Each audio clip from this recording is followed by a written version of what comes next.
When the law wants to break you, they don't come in daylight. They come when your guard is down, when your family is asleep, when the world is quiet. This is the night California decided to take the war straight into the homes of the Hells Angels, cracking doors, shattering peace, and testing what brotherhood really means. Some call it justice, others call it a message. But the Angels, they remember it as the night the state finally showed its teeth. The days after the raid were strangely calm. Too calm. It felt like the silence before a storm. Thick, heavy, unnatural. Even the Oakland air seemed to taste different, like static on the tongue. Sonny sensed it. Red sensed it. Every angel with any experience sensed it. The state wasn't finished. Operation Clean Road was just getting started. And now, the plan was to bring the fight to the front steps of the Angels themselves. One cold evening, a friendly cop, someone neutral, someone who didn't hate the Angels, pulled Sonny aside in a diner parking lot. He didn't smile, he didn't sit, he didn't even say hello. He just whispered, "They have a list, Sonny. 27 names. Yours is at the top." Then he walked away. Sonny didn't react, didn't flinch, didn't show fear, but a storm churned behind his eyes. If the state had a list, there would be no conversation, no knock on the door, no polite arrest. It would be a message, loud, violent, guaranteed to make headlines. It started at 2:14 a.m. A young angel named Carter was asleep on his couch, boots still on from a late ride, his newborn daughter in the next room.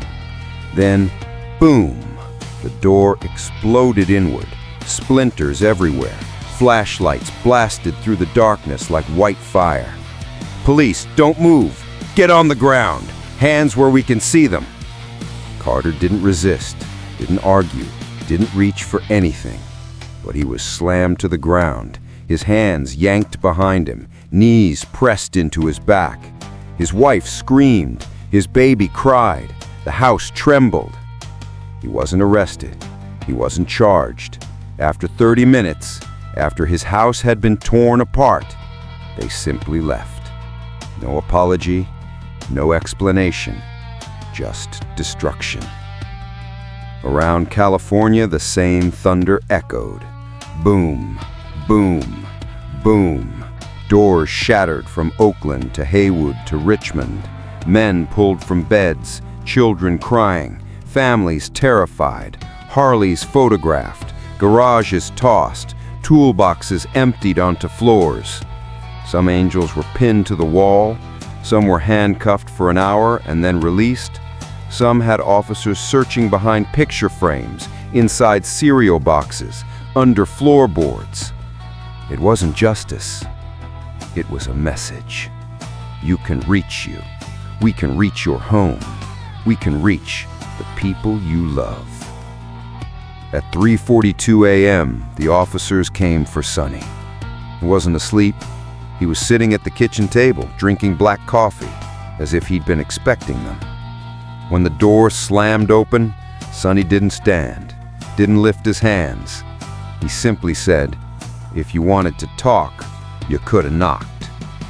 Officers swarmed inside, yelling commands. Sonny slowly placed his hands on the table, not in surrender, in control. They grabbed him, forced him to the ground, cuffed him, searched the entire house, every drawer, every cupboard, every inch of space. They found nothing, but finding nothing wasn't the point. Breaking the door was. By sunrise, the angels began gathering at an abandoned lot outside Oakland. One by one they arrived, some with bruises, some with torn shirts, some exhausted from a sleepless night, all with anger burning behind their eyes. Harleys idled in the cold morning air, headlights cutting through the fog. Red walked towards Sonny, jaw clenched. They came into my house, Sonny, my house. Sonny placed a hand on his shoulder. They came for all of us. Others approached, sharing what had happened, what the police had done, how their kids cried, how their homes were torn apart. It wasn't the violence that haunted them. It was the violation. Your bike is yours. Your jacket is yours. Your home is sacred. And now the state had crossed that line. As the sun rose behind the redwood trees, Sonny stepped onto a rusted oil drum and looked down at the men. There were nearly 100 angels now, faces rough, fists clenched, hearts burning. Sonny didn't need a megaphone. His voice cut through the cold air like steel. They think breaking our doors will break our brotherhood. They think waking our families will wake fear in our hearts. They think because they have badges, they can take away our identity. He paused. Every rider watched him without blinking. Sonny pointed toward the highway, but they forgot something. The road doesn't belong to them. A low growl of agreement swept the crowd. The road belongs to men who don't fold, men who don't crawl, men who stand back up even after their doors have been kicked in. The angels roared. It wasn't anger. It was purpose, unity, defiance, brotherhood forged in fire. Sonny didn't order revenge, didn't suggest violence. Instead, he ordered something more powerful, a silent ride.